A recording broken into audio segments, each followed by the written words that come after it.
पूरा डिटेल में हमने कांग्रेस की स्थापना से लेकर के उसके जितने महत्वपूर्ण अधिवेशन हुए उसको इस चार्ट में कवर किया है। परीक्षाओं में बहुत ज्यादा प्रश्न जो है कांग्रेस के इतिहास, उसके अधिवेशन से पूछे जाते हैं, तो लगभग हर तरह के प्रश्नों का जवाब हमने जो है इस चार्ट में देने का प्रयास किया है। तो इस पर आए उससे पहले जो है हम थोड़ा भारतीय राष्ट्रीय आंदोलन के चरणों को समझ लें। तो भारतीय राष्ट्रीय जो पूरा आंदोलन चला उसे 3 चरणों में बांटा गया।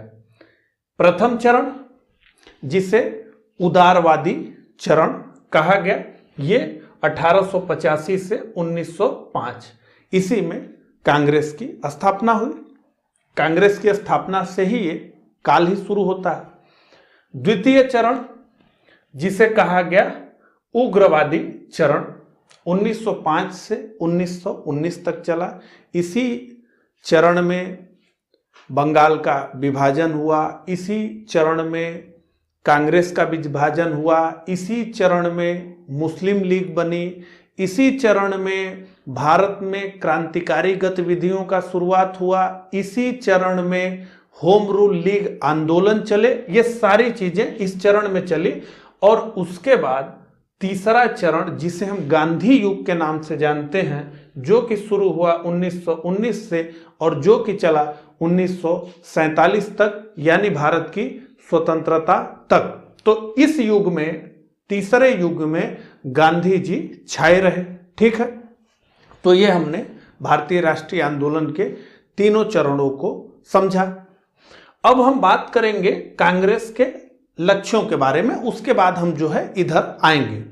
तो देखिए, इस समय जो कांग्रेस थी उस पर जिन नेताओं का वर्चस्व था, उन नेताओं को हम नरमपंथी के नाम से जानते हैं, उदारवादी के नाम से जानते हैं, या फिर हम इनको जो है प्रारंभिक राष्ट्रवादियों के नाम से जानते हैं। तो प्रारंभिक राष्ट्रवादियों के जो उद्देश्य थे लगभग उसी तरह का कांग्रेस का उद्देश्य था, क्योंकि वही तो उसे संचालित कर रहे थे।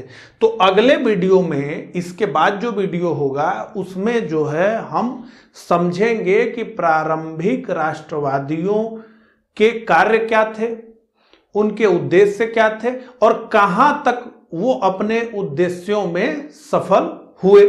तो इसके बाद वाले वीडियो में बात करेंगे, वो कॉन्सेप्चुअल वीडियो होगा जिसमें जो है इन सब चीजों को हम बड़े विस्तार से समझेंगे। तो आज हम बात करेंगे जो है ये महत्वपूर्ण अधिवेशनों के बारे में। तो ये आप नोट कर लीजिएगा, अगले वीडियो में मैं सारी चीजें आपको समझाऊंगा, उसी समय इस पे बात करना ठीक रहेगा। तो देखिए, धीरे धीरे करके भारत में राजनीतिक चेतना का विकास हो रहा था। कांग्रेस से पूर्व बंगाल में, मद्रास में और बंबई में राजनीतिक संगठन स्थापित हो रहे थे। कई संगठनों पर हमने बड़े विस्तार से बात की थी, लेकिन सबके मन में एक बात थी, वो ये कि एक राष्ट्रीय स्तर पर संगठन का निर्माण हो। अभी तक कोई भी संगठन राष्ट्रीय चरित्र का नहीं था।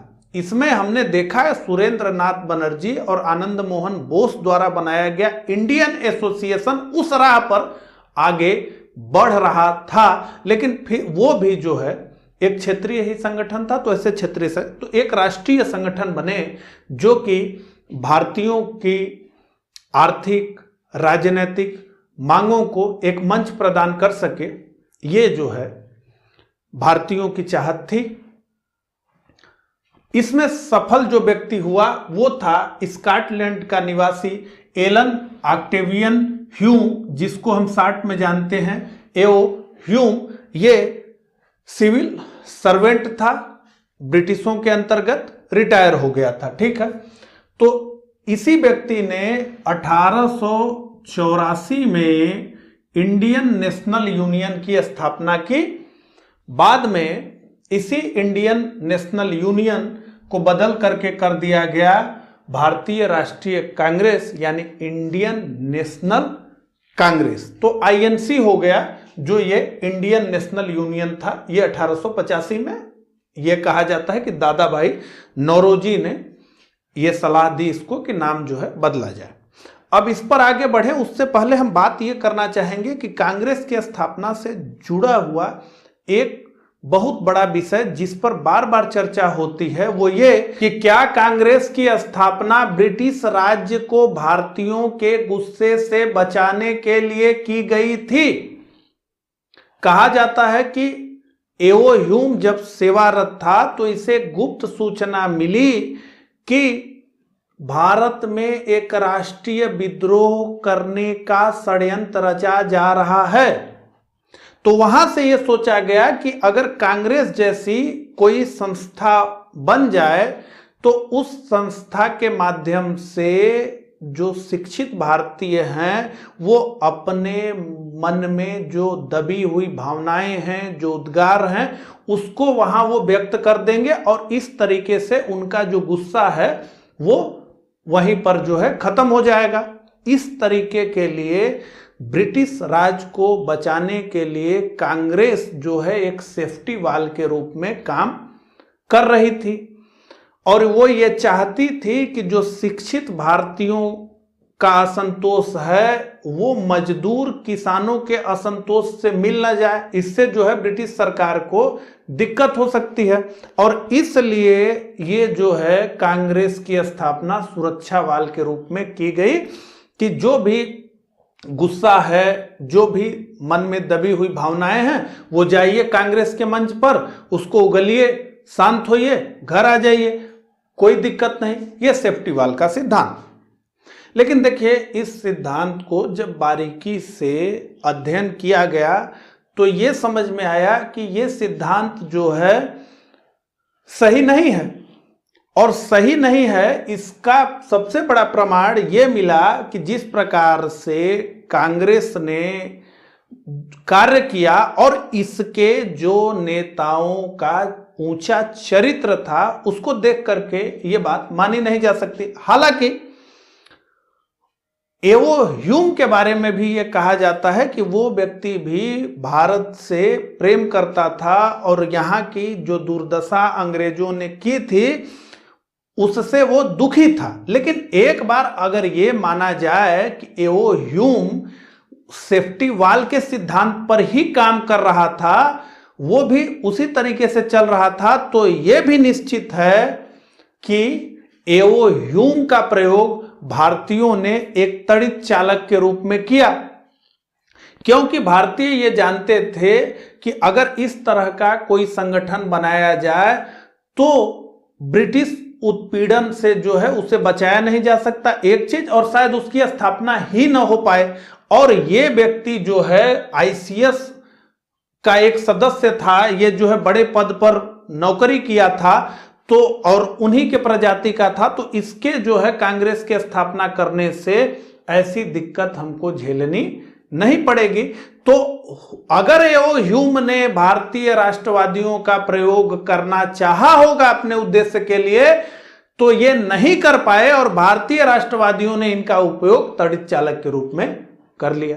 तो ये सारी बात जो है ये कांग्रेस के सेफ्टी वाल होने और न होने से जुड़ी हुई थी, इसको हमने समझ लिया। अब आगे हम बढ़ते हैं और तेजी से जो है एक एक चीजों को देखते हैं। तो भारतीय राष्ट्रीय कांग्रेस 1885, संस्थापक एलन ऑक्टेवियन ह्यूम, एओ ह्यूम, पूर्ववर्ती नाम इंडियन नेशनल यूनियन 1884, और जब कांग्रेस बनी तो वायसराय लॉर्ड डफरिन, इसको भी लिख लीजिएगा। तो 1885 में बंबई में प्रथम अधिवेशन हुआ कांग्रेस का। हर वर्ष जो है अधिवेशन होता था, तो यह अधिवेशन हुआ गोकुल दास तेजपाल कॉलेज बंबई में। यह संस्कृत का एक विद्यालय था, वहां हुआ। कहा जाता है कि इससे पहले इन लोगों ने प्लानिंग की थी कि पुणे में यह सम्मेलन किया जाएगा, लेकिन पुणे में हैजा फैल गया और इस वजह से इस सम्मेलन को बंबई में करना पड़ा। तो ये गोकुल दास तेजपाल संस्कृत विद्यालय में सम्मेलन हुआ और यहाँ व्योमेश चंद्र बनर्जी इसके अध्यक्ष रहे और कुल 72 प्रतिनिधि इसमें आए थे। तो देखिए ऐसे करके अधिवेशन के हिसाब से अध्यक्ष भी पूछ लेगा और किस अधिवेशन में कौन सी महत्वपूर्ण बात थी वो भी पूछता है। तो इस अधिवेशन में ये लोग तो थे ही। प्रमुख सदस्यों में दादा भाई नौरोजी, फिरोज शाह मेहता, दिनसा ए दलजी वाचा, काशीनाथ तेलन, वी राघवाचारी, ऐसे करके कुल 72। ठीक है। इस सम्मेलन में सुरेंद्र नाथ बनर्जी नहीं आ सके थे कांग्रेस के पहले सम्मेलन में। पिछले वीडियो में भी हमने बताया था कि इंडियन एसोसिएशन का उस समय बैठक चल रहा था और इस वजह से उस बैठक में ये जो है अध्यक्षता कर रहे थे, तो ये नहीं आ पाए थे। ठीक है। तो सुरेंद्र नाथ बनर्जी नहीं थे। ऐसे पूछ भी लेता है सुरेंद्र नाथ बनर्जी और आनंद मोहन बोस और जो है एलन ऑक्टेवियन ह्यूम, इन तीनों लोगों को जो है माना जाता है कि इन्होंने जो है कांग्रेस को गढ़ा था। तो बहुत महत्वपूर्ण, ये संस्थापक तो बन गए लेकिन इन दोनों लोगों का नाम भी बहुत महत्वपूर्ण है कांग्रेस के लिहाज से। 1886 में कलकत्ता में कांग्रेस का दूसरा अधिवेशन हुआ और यहीं पर जो है ये एओ ह्यूम गया जो है सुरेंद्र नाथ बनर्जी के पास। और चूंकि सुरेंद्र नाथ बनर्जी और इंडियन एसोसिएशन उस क्षेत्र में बहुत बड़ी ताकत थे और इनको समझ में आया कि बिना सुरेंद्र नाथ बनर्जी को जोड़े हुए इस आंदोलन को जो है इस क्षेत्र में बहुत अच्छे से नहीं चलाया जा सकता और इसलिए इनको जो है जोड़ा गया। तो 1886 में कलकत्ता में दूसरा अधिवेशन हुआ। इस अधिवेशन में आए 436 प्रतिनिधि और इस अधिवेशन के अध्यक्ष हुए दादा भाई नौरोजी। बहुत सम्मानित नाम भारतीय राष्ट्रीय आंदोलन में। 1887 में तीसरा अधिवेशन हुआ मद्रास में और यहां बदरुद्दीन तैयब जी अध्यक्ष हुए। अब ये प्रथम मुस्लिम अध्यक्ष थे कांग्रेस के। ठीक है। तो तीसरे ही अधिवेशन में एक मुस्लिम अध्यक्ष हो गए और इस लिहाज से बहुत सेकुलर पार्टी शुरू से ही कांग्रेस रही है, यह भी इससे पता चलता है। 1888 में इलाहाबाद में, तो अगर आप देखें तो बंबई, कलकत्ता, मद्रास, ठीक है, आज 4 महानगर। उस समय अभी तक दिल्ली का कोई विकास हुआ नहीं था जिस क्रम में हम बात कर रहे हैं। तो ये 3 बड़े महानगर बंबई, कलकत्ता, मद्रास में बारी बारी से ये सम्मेलन हो गया। मैं ये बताना चाहता हूं किस प्रकार से राष्ट्रीय स्वरूप इस संगठन को देने का प्रयास किया जा रहा है। बंबई, कलकत्ता, मद्रास। चौथा अधिवेशन हुआ 1888 में इलाहाबाद में और इसकी अध्यक्षता किया जॉर्ज यूल ने। यानी चौथे अधिवेशन में पहला अंग्रेज अध्यक्ष आ गया और तीसरे अधिवेशन में पहला मुस्लिम अध्यक्ष आ गया। यानी कुल मिलाकर अब तो एकदम में सेकुलर कांग्रेस हो गई। तो ये चतुर्थ अधिवेशन में हुआ। देखिए ये मैं क्यों बता रहा हूं आपको, क्योंकि यही तो पूछता है परीक्षाओं में, तो बहुत महत्वपूर्ण है, उसको जो है समझते चलिए। 1890 में कलकत्ता में अधिवेशन हुआ और इस अधिवेशन के अध्यक्ष रहे फिरोज शाह मेहता। यहां पर कादम्बिनी गांगुली का संबोधन हुआ कांग्रेस के मंच से। कादम्बिनी गांगुली कलकत्ता विश्वविद्यालय की प्रथम महिला स्नातक थी। तो इस लिहाज से ये 1890 का कलकत्ता अधिवेशन महत्वपूर्ण है। ये इनका संबोधन 2 बातों का परिचायक था। एक तो ये कि कांग्रेस का कितना बड़ा प्रभाव है, कांग्रेस में केवल एक धड़ा नहीं है यानी पुरुषों का, अब महिलाएं भी हैं। और दूसरा जो है ये महिला सशक्तिकरण का भी बहुत सर्वोत्तम उदाहरण था कि किस प्रकार से जो है कादम्बिनी गांगुली इतना पढ़ लिख करके समाज में आगे आई। और उसके अलावा ये इस बात का भी सूचक था कि कांग्रेस जो है कितना प्रगतिशील है और उसके जो है संरक्षण में महिलाओं का जो है किस प्रकार से विकास क्रम आगे बढ़ेगा और बदलते हुए भारतीय समाज का भी ये परिचायक था। ये बड़ी महत्वपूर्ण घटना थी। ठीक है, इसलिए 1890 का कलकत्ता अधिवेशन हमको जो है याद रखना है। फिरोज शाह मेहता यहाँ अध्यक्ष रहे। 1896 में कलकत्ता के ही दूसरे अधिवेशन, यानी मतलब इसके अलावा दूसरे, रहमतुल्लाह सयानी यहां अध्यक्ष थे। तो ये जो पूरा कलर आपको रेड दिख रहा है, ये सब अध्यक्षों के नाम इस कलर से लिखे गए हैं। अभी तक आपको समझ में आ गया होगा। और ऊपर अधिवेशन किस शहर में हुआ और किस वर्ष हुआ वो मैंने लिखा है। तो रहमतुल्लाह सयानी थे। पहली बार वंदे मातरम यही 1896 में कलकत्ता के अधिवेशन में गाया गया, और यही वंदे मातरम बाद में जाकर के स्वदेशी आंदोलन के बाद पूरे देश में लोकप्रिय हो जाएगा। और इस वंदे मातरम पर बहुत अच्छी अच्छी कविताएं लिखी गई है। एक प्रकार से जो है क्रांतिकारियों का यही सबसे प्रिय गान था। 1905 में बनारस में अधिवेशन हुआ कांग्रेस का। यहां अध्यक्ष हुए गोपाल कृष्ण गोखले। नरम दल, अब तक नरम दल और गरम दल का मामला आ गया था, तो नरम दल और बंगाल का विभाजन लॉर्ड कर्जन ने किया था। तो ये भी जो है, ये अधिवेशन का मामला जो है ये महत्वपूर्ण है, तो इसको जो है याद रखिएगा। 1907 में जो सूरत में अधिवेशन हुआ, जिसकी अध्यक्षता रास बिहारी घोष ने की, यहीं पर कांग्रेस का विभाजन हो गया नरम दल और गरम दल में। तो गरम दल के 3 प्रमुख नेता, लाल, बाल, पाल। लाल यानी लाला लाजपत राय, बाल यानी बाल गंगाधर तिलक, अब पाल यानी बिपिन चंद्र पाल।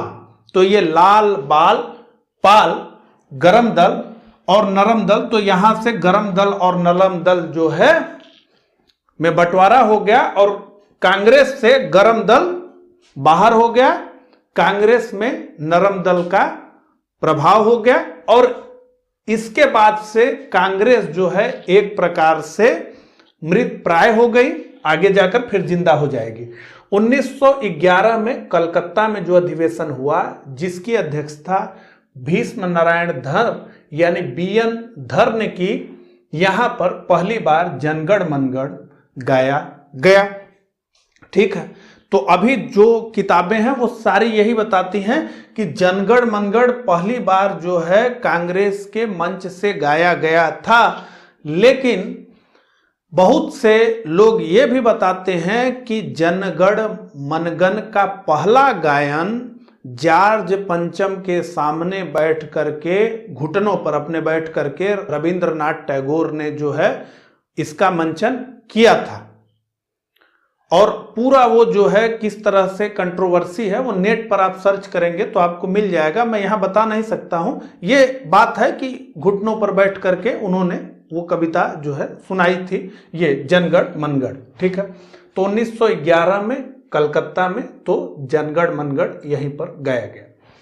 1916 में लखनऊ में जो अधिवेशन हुआ, इसके अध्यक्ष रहे एसी मजमूदार, और यहीं पर मुस्लिम लीग के साथ संयुक्त अधिवेशन हुआ।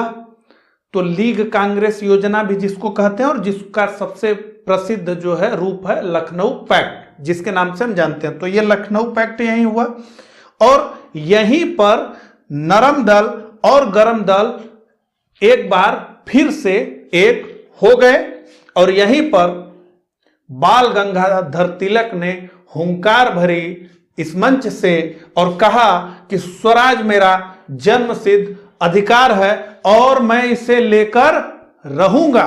तो ये आवाज जो है 1916 के लखनऊ के कांग्रेस के मंच से जो है बाल गंगाधर तिलक ने भरी ये हुंकार। 1917 में कलकत्ता में अधिवेशन हुआ, जहां की प्रथम महिला अध्यक्ष एनी बेसेंट बनी। तो अब ये एनी बेसेंट जो हैं, ये कांग्रेस की पहली महिला अध्यक्षा हैं। ठीक है, तो ये ध्यान रखना है। 1920 में कलकत्ता में लाला लाजपत राय जी आखिरकार अध्यक्ष बनी ही गए, गरम दल। ठीक है, तो गरम दल में बन गए। गरम दल में लाल, बाल, पाल में से अकेले ये अध्यक्ष बन पाए। बाल गंगाधर तिलक का नाम इतना बड़ा और भारत का बहुत बड़ा जो है इलाका उनको भारत के अग्रणीय नेताओं में रखता है। उनके दौर में जिस प्रकार का मान सम्मान उन्हें जनता से मिला, ऐसा बहुत से लोगों के लिए दुर्लभ था। और जिस हिसाब से होम रूल लीग आंदोलन उनके नेतृत्व में भारत में सफल हुए, वो जो है अविश्वसनीय था। और भारतीय राष्ट्रीय राजनीति में रह करके उस दौर के नेताओं में सबसे ज्यादा जो है वो जेल में भी रहे। कई बार ब्रिटिशों ने उनको जो है जेल में भेजा, जबरदस्त, लेकिन कभी अध्यक्ष वो बन नहीं पाए। तो उसी गुट के लाला लाजपत राय 1920 कलकत्ता के अधिवेशन में अध्यक्ष बने और इसलिए मैंने इसे महत्वपूर्ण समझ करके कर लिया है गरम दल। ठीक है। 1924 में बेलागाम में महात्मा गांधी जी अध्यक्ष हुए। इनका हो गया पर्दापरण, दक्षिण अफ्रीका से सब कमाल करके आ गए हैं।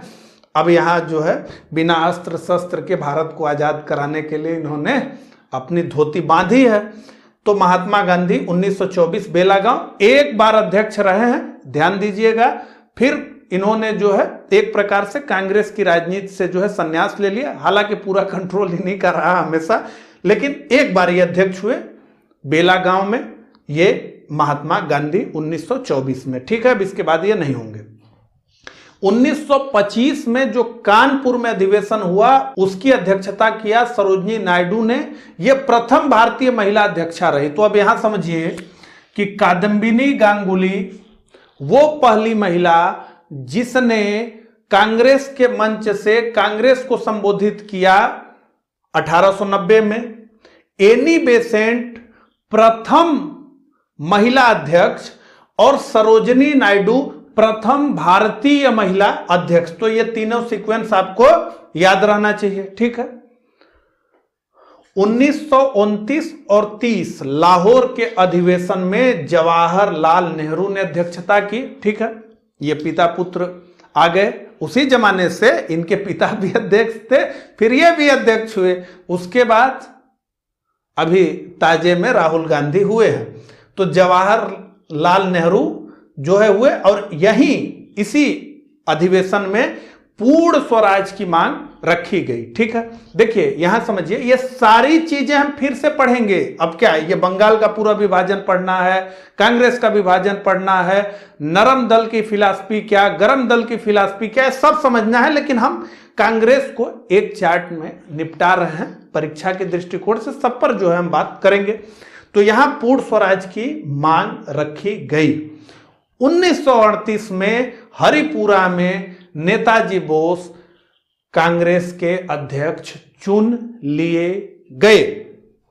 तो अंततः नेताजी, और भारतीय राष्ट्रीय राजनीति में सारे ध्रुव अलग अलग हों और एक तरफ नेताजी को रखा जा सकता है। जबरदस्त योगदान नेताजी बोस का भारतीय राष्ट्रीय राजनीति में, सच्चे अर्थों में भारत को आजाद कराने के लिए अगर कोई व्यक्ति जितना दूर जा सकता था उससे मीलों दूर तक नेताजी बोस गए थे। और निश्चित रूप से भारत माता से जो इनका प्रेम था, जो देश के लिए इनका समर्पण था और देश के लिए जो संघर्ष करने का इनका साहस था, उस जज्बे को आज भी करोड़ों भारतीय नमन करते हैं। इसमें कहीं कोई दो राय नहीं है।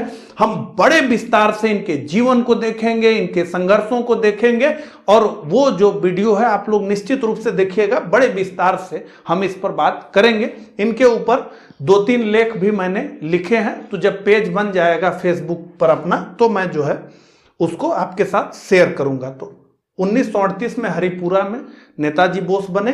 अगले साल त्रिपुरी में नेताजी बनाम और गांधी जी हो गया, जिसमें जो है गांधी जी को नेताजी बोस ने हरा दिया। हालांकि गांधी जी चुनाव लड़ नहीं रहे थे, लेकिन एक तरीके से अपरोक्ष रूप से गांधी जी ही चुनाव लड़ रहे थे। और दक्षिण के बड़े नेता पीएम थेवर ने नेताजी बोस को सपोर्ट किया और अंततः नेताजी बोस वहां से जीत करके आए। हालांकि वो इस्तीफा जो है दे दिए त्रिपुरी के बाद और कांग्रेस से अलग हट के फॉरवर्ड ब्लॉक की स्थापना कर ली।